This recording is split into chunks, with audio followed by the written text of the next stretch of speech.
Hi, hello. So today I wanted to do something a little bit different. Rather than doing another skate vlog type video, I wanted to do sort of like a product review or just like a first impressions of a product review. And the product in question is this World Industries Rodney Mullen reissue board. So this board is pretty interesting. I wanted to kind of just compare it here to the board I'm currently riding. They are similar in some ways, but they're also different in some ways. So I wanted to just compare the two videos here on my little skateboard workbench. I want to just compare the two boards and hear what you guys have to say too. If you guys know anything about this World Industries Rodney Mullen reissue board, please let me know, because I don't know too much about it. I don't know if this is mainly meant for like a wall hanging board or if this is actually meant for skating or what. And I do have some questions, so yeah, let me know in the comments what you guys think. First off, for comparison, this is a Kill Your Idols Moonshine board, both with like the World Industries Steve Rucko kind of bear thing on it. This board got an 11.8 wheelbase. It's 27.5 inches long and 7.275 inches wide. It's a good skateboard and I'm really enjoying it, but I do feel like maybe this board is just a bit too small for me to learn footwork on. This board is a World Industries Rodney Mullen Bear reissue board.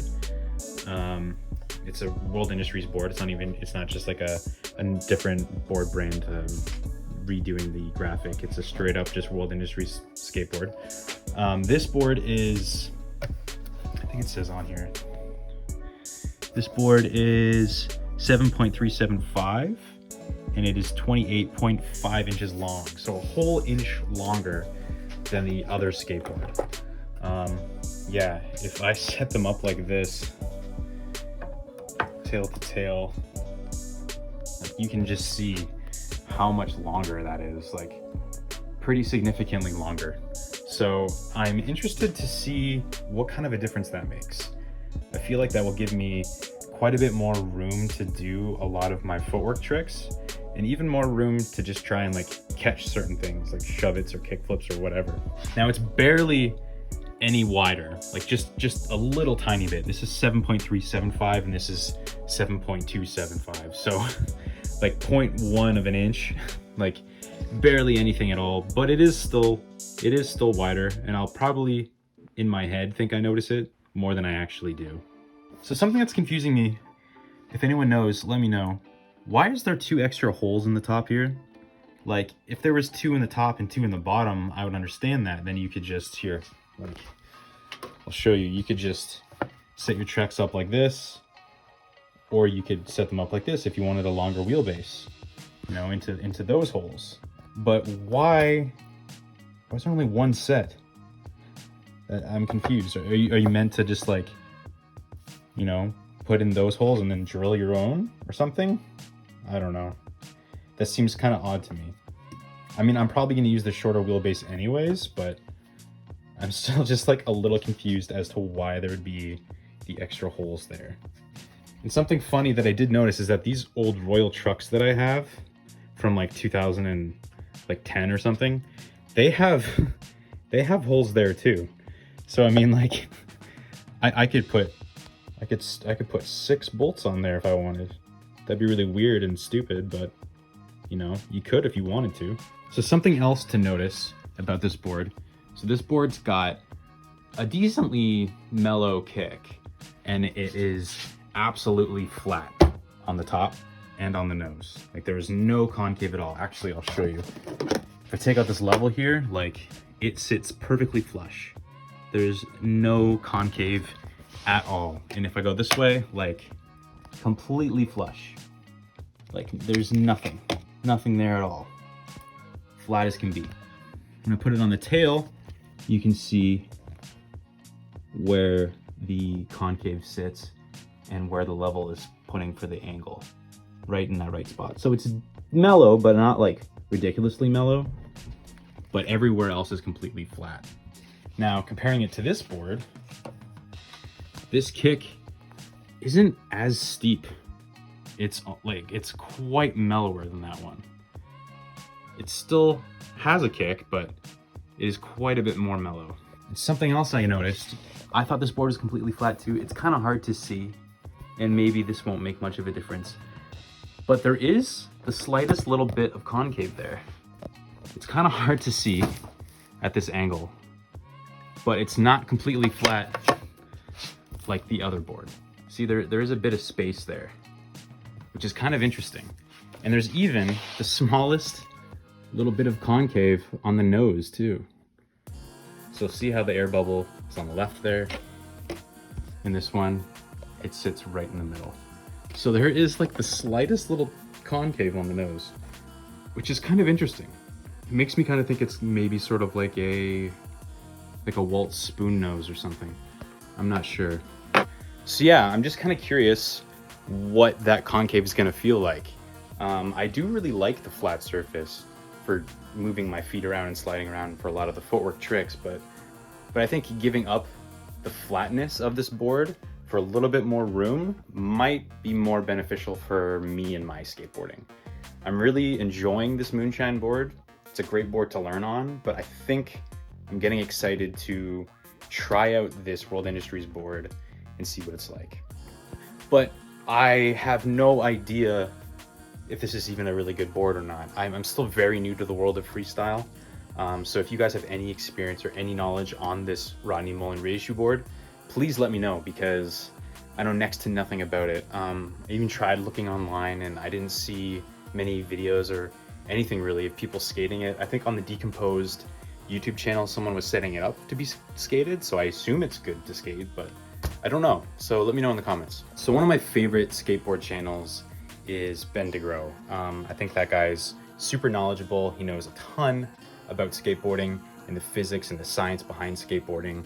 And he learned most of it just from starting his channel and reading things up online and on Slap pages and even the comments from his viewers. And I just got super interested in all of his videos, and I kind of became a bit of a skate nerd myself. So I really like looking at boards like this and breaking down their shapes and their sizes and trying to think of how that's going to affect my skateboarding. If that's something that interests you, please let me know. I'll do a full review of this board when I actually skate it, if it's good for skating. And I might even do other products too, like wheels or trucks or skid pads, I guess, or like shoes or something. But yeah, just let me know down below if you want that, and I can totally do that. So one other reason why I wanted to try and get this board, this is a World Industries board around 1989, and kind of a interesting sort of weird little side story. Back when I was like, I don't know, 10 years old, my sister got her first laptop and she downloaded LimeWire like kids in the 2000s did. One of the first clips she ever downloaded for some reason was Rodney Mullen's part in Rubbish Heap. And I remember watching that part over and over and over again, because it was the first time that I had skate content that was just like whenever I wanted to watch it, I could watch it whenever I wanted. So I watched it and I was immediately blown away by what he was doing. I'd seen some of his tricks in like the Tony Hawk video games, but actually watching his full freestyle part was really cool to me. He was one of my first skateboarding legends for me growing up. So ever since I was a kid, I've always been interested in freestyle. So it's cool that I'm finally now able to explore it and try it out for myself. So currently I have these trucks on this Moonshine board, and they should technically fit this board fine. So I am thinking about just taking them off and putting them on here.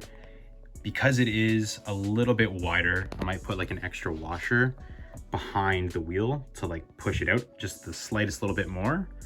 But I was also thinking about maybe picking up some Indy 109 trucks. I don't really have any Indy trucks that I'm currently riding. If you look at my truck thing over here, I do have these Indies, but they're a bit too small for the street boards that I like to skate. I do have these Slappies that I've been skating a bunch, those Thunders back there. I have these Ventures that I haven't even tried yet. And then those are just some old trucks that I had in high school back in the day. So I'm really interested to try 109s because I like Independent as a brand and I want to support them and I want to skate their trucks. And I think that the 109s actually look pretty cool. So I'm kind of interested. And another point is that most freestylers swap out their bushings in their trucks from like the standard stock bushing to a harder one. In indie hard bushings, you can find everywhere. They're so common. Every time you go to a skate shop looking for bushings, you're gonna find indie bushings, 100%. I know this because I have these Thunder trucks here and I was skating them like a year or two ago and I was loving them, but I completely blew out the bushings. And that's the thing with Thunder trucks is their bushings blow all the time and it sucks.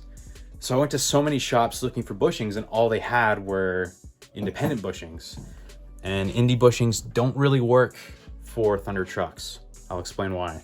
So these are Thunder bushings. See like the kind of barrel, cone-ish kind of shape that they are, the conical kind of shape. Those are meant for Thunder trucks. That shape gives the truck a bit more movement so it can still kind of carve while still keeping its like lower profile. Indie bushings are just straight down like this. There's no cone or barrel shape to them. So when you put those full big bushings into these trucks, it makes these trucks turn like crap and squeak a lot and feel very, very stiff. So that did not work well for me at all when I tried that. But thinking about that in retrospect, I should be able to find tons of indie hard bushings. I found them at so many skate shops like 2 summers ago. So I think getting 109s and putting it on this World Industries deck would be a pretty cool fit. I just like to think and strategize about skateboard products and materials like this. If no one else cares, that's fine. But I find this stuff interesting and cool, and I'm just curious to see how that setup would fit. I know that Indie 109s don't really fit freestyle boards if they get past 7.6 inches wide, I think. And if that's the case, if you get to that width, you should switch to Aces, Ace 11s, I think they're called. But for me, since I'm still riding an under a 7.6 board, I think I want to try the 109s on this board. And then I'm just also theorizing and thinking about other setups. Like I kind of want to try a Walt spoon nose because I think the mellow nose would work really good for my skateboarding because I like having a flatter nose, but I also think having some concave would be good for footwork tricks. I also just want to try a dual kick board too. I think that would be pretty neat and interesting to try. Something with like a mellow kick and nose. So that way I could still do like popped ollie tricks, like kick flips and shove-its and everything else, 180s and stuff. I have a ton of skate madness, especially with street skateboards. As you can see, I've got lots of different options and lots of different boards back here. So now with freestyle, it's making my madness even worse because there's so many different shapes and I'm just interested in trying everything. So yeah, in the comments, let me know what you think. Let me know what style you ride. Let me know what style is best for what type of skating. Because yeah, I want to know myself. Anyways, guys, I picked up this board recently and I was just really excited to talk about it. I want to know what your guys' thoughts are on it because there isn't a whole lot to say about it online. Okay, guys, that's pretty much it for today. I just wanted to talk about this board because I was excited about it. Let me know what you think. Let me know what kind of setups you guys have. Let me know what kind of tricks you're trying. And I'm going to get out there soon and try and learn some more myself. So I'll see you around.